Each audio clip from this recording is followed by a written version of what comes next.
Juízes capítulo 18.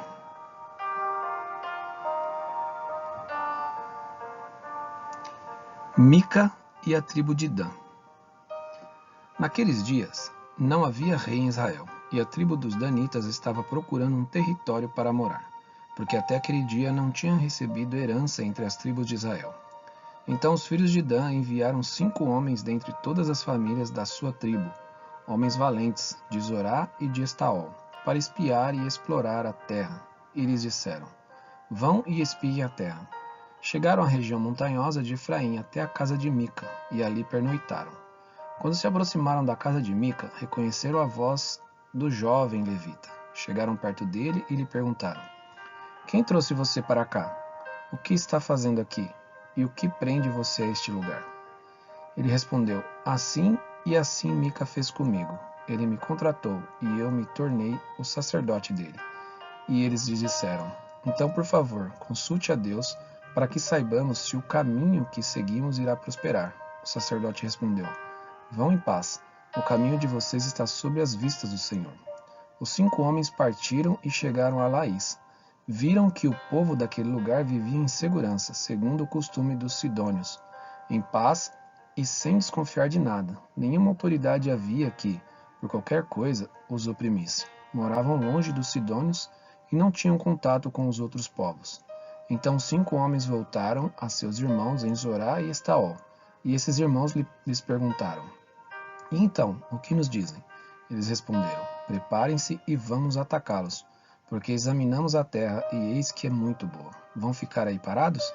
Vão depressa e ocupem aquela terra. Quando chegarem lá, vão encontrar um povo que não desconfia de nada. A terra é ampla, e Deus está entregando nas mãos de vocês. É um lugar em que não falta nada do que existe na terra. Então partiram dali, do meio das tribos dos danitas, de Zorá e de Estaol, 600 homens armados com as suas armas de guerra. Subiram e acamparam em Kiriat-Jearim, em Judá. Por isso aquele lugar é chamado de Maané-Dan, até o dia de hoje. Fica a oeste de Kiriat-Jearim. Dali foram para a região montanhosa de Efraim e chegaram à casa de Mica. Os 5 homens que foram espiar a terra de Laís disseram aos seus irmãos: Vocês sabiam que numa daquelas casas há uma estola sacerdotal, alguns ídolos do lar, uma imagem de escultura e uma fundição? Decidam, pois, o que vão fazer. Então foram para lá e chegaram à casa do jovem levita, que era da casa de Mica, e o saudaram. Os 600 homens da tribo de Dan, armados com as suas armas de guerra, ficaram à entrada do portão. Porém, os 5 homens que tinham ido espiar a terra entraram na casa e apanharam a imagem de escultura, a estola sacerdotal, os ídolos do lar e a imagem de fundição. Enquanto o sacerdote estava em pé à entrada do portão com os 600 homens que estavam armados com as armas de guerra. Quando eles entraram na casa de Mica e apanharam a imagem da escultura, a estola sacerdotal, os ídolos do lar e a imagem de fundição, o sacerdote perguntou: O que é que vocês estão fazendo? Eles responderam: Fique calado, não diga nada a ninguém. Venha conosco e seja o nosso conselheiro e sacerdote. Ou você acha que é melhor ser sacerdote na casa de um só homem do que ser sacerdote de uma tribo e de uma família em Israel? O sacerdote ficou contente, pegou a estola sacerdotal, os ídolos do lar e a imagem de escultura e entrou no meio do povo. Eles deram meia volta e partiram, não sem antes colocar diante de si as crianças, o gado e os seus bens. Quando eles já estavam longe da casa de Mica, os vizinhos deste se reuniram e foram atrás dos filhos de Dan. Eles gritaram para os filhos de Dan que, voltando-se, perguntaram a Mica: O que é que você quer? Por que você convocou todo esse povo?